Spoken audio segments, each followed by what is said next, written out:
And I quote, "It is important to know that neobanks are usually not banks." I told you that Greenwood was not a bank. I'm sorry, y'all. I get passionate. It is important to know that neobanks are usually not banks. They do not have charters from the Office of the Controller of the Currency or state regulators, and they do not have coverage from the Federal Deposit Insurance Corporation, the FDIC.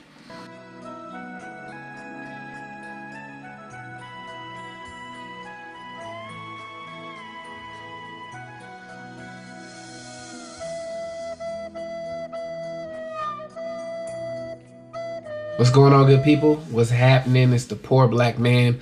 I respect your time and I respect your intelligence. I want to follow up on some of the videos I've done. Shout out to everybody for the comments, and really want to explain to you what these neobanks are. We really need to understand what a bank is and what a bank isn't. What you're looking at is a graphic of a middleman, right? You give your money to this person and they give your money to the next person. And so personally, I don't like dealing with middlemen. You really want to cut the middleman out. But there are some instances where, you know, the middleman can provide you with services at a, you know, cheaper rate than the bank can. So I want to go to a comment that someone left on the YouTube channel. And he said, "I used a few digital banks in the past. Never again. I didn't realize at the time that banking through a third-party app took away my ability to deal with my bank directly when something happens. For example, when disputing charges or customer service issues, you had to speak to the reps on the platform, and then they spoke to the bank on your behalf. Switching back to a local bank and a credit union restored my access to my bank's decision makers.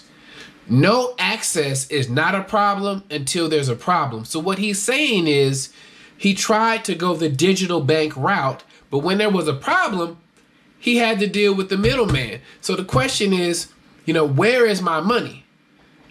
You know, no access is not a problem until there's a problem. So when you say, where is my money? I need my money. Going to an ATM that's limited to $500 is not going to cut it. If you need to go get $2,000, $5,000, that's not going to cut it. These products are marketed at unbanked people who use, you know, check cashing establishments. These products are not for, you know, people who have a significant amount of assets, or, you know, somebody that's doing okay. People who, you know, use banks. Again, you're dealing with the middleman. So let me back this up with some research. Okay? Where we at? Okay, we're at the Forbes article.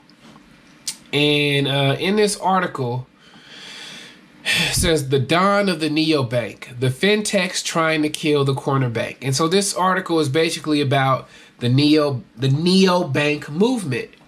And I'm gonna go through, and I'm not gonna read the whole article, but what I am gonna do is you know, substantiate my argument. It says you can get your fintech company off the ground in a matter of a few months versus a few years. It says using such middleman platforms. Now this is Forbes. These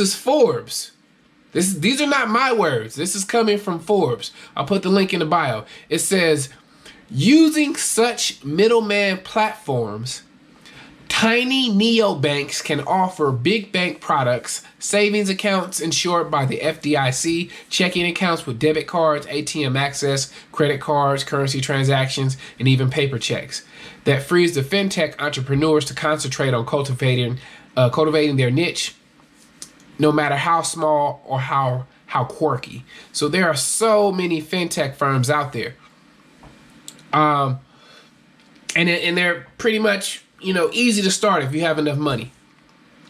And it says, while it can take years and millions in legal and other costs to launch a real bank, new plug-and-play applications enable a startup to hook up products supplied by a traditional bank and launch with as little as $500,000 in capital.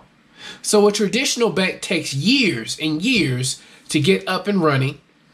But with these fintech firms and these fintech startups, all you need is $500,000 in a couple months and you can be up and running.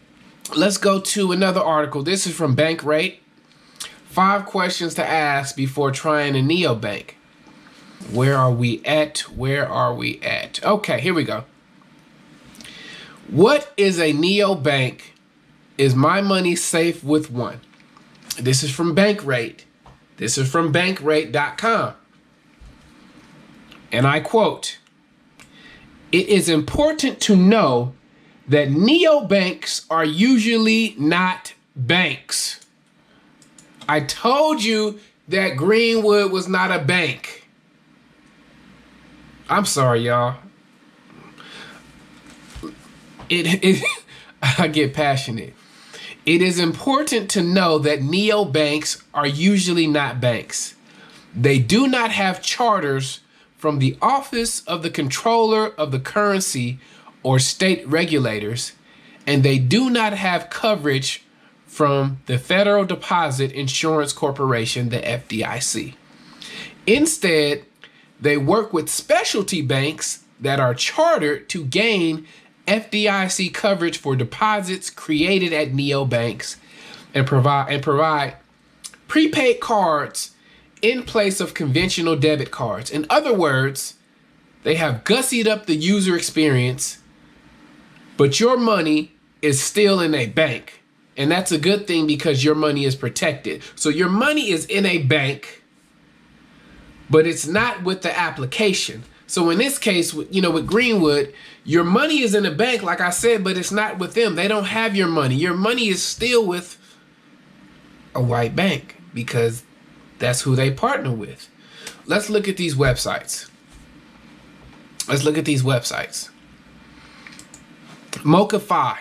Mocafi is another fintech company, a neobank, if you will.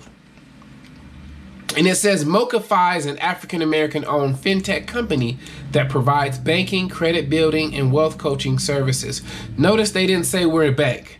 They said we are an African-American owned fintech company that provides banking, credit building, wealth coaching services for Americans living on the economic margins. Join the movement. Now, I want you to look at their website. If you look at their website, it has the card. Just look at the website, articles, where it's been featured. Scroll down. This is Mocafi. Now let's go to Dave. Dave is another fintech app. Look at it. You got the card. You got the news coverage. They look very similar, right? Let's go to Greenwood. There's the card. There is the news coverage. They all look the same. We can even go to SoFi, however you pronounce it. There's the debit card. There's the app. They don't have any news coverage because they're one of the biggest.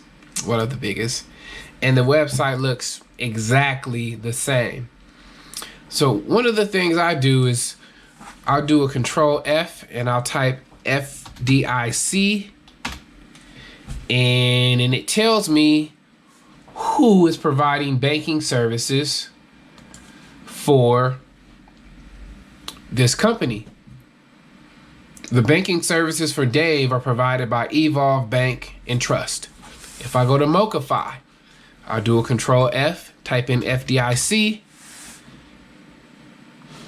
The debit card is issued by Sunrise Banks, FDIC member.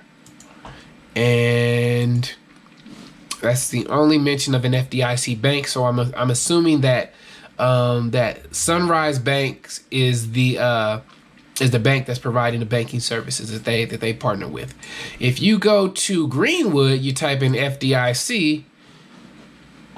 Banking services will be provided by FDIC member banks. Now, they probably can't disclose because they're not up and running, but I already told you in the other video who the partner banks are.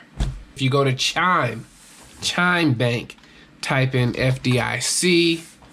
Chime accounts are insured through our partner bank, Stride Bank, and the Bank Corporation, the Bancorp Bank. They're both FDIC members.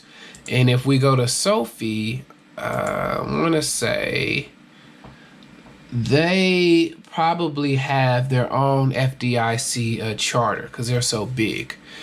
I hope you guys understand that I'm not just making stuff up, that I didn't just roll out of bed and make these false claims about Greenwood not being a bank. I'm only providing this information because it's factual and people need to know where their money is going. And so that's what this whole, bank black movement is about. If this is about banking with black banks, then you want your money to be with a black bank. Personally, I use a credit union, a local credit union, but for those of you who are serious and dead set on, banking with a black bank, Greenwood is not it. Okay? I'll see you guys on the next one. This is the Poor Black Man. I respect your time. I respect your intelligence. I was a little long-winded on this one, but I had to get that information out. I want to say another thing. When we were, for those of us who descend from enslaved people, we weren't kidnapped. We were not kidnapped. We were sold by other Africans. They sold us into slavery. So, I'm not surprised when somebody that looks like me is attempting to, grift or get over. It doesn't surprise me. It never does. Just because we look alike doesn't mean that we're family, right? Because blood makes you related, but loyalty makes you family. And if I call you family, that means you're always looking out for my best interest. Okay? I'll see y'all on the next one. It's the Poor Black Man. Y'all be safe. Share this video, like and subscribe. I'll see you on the next one.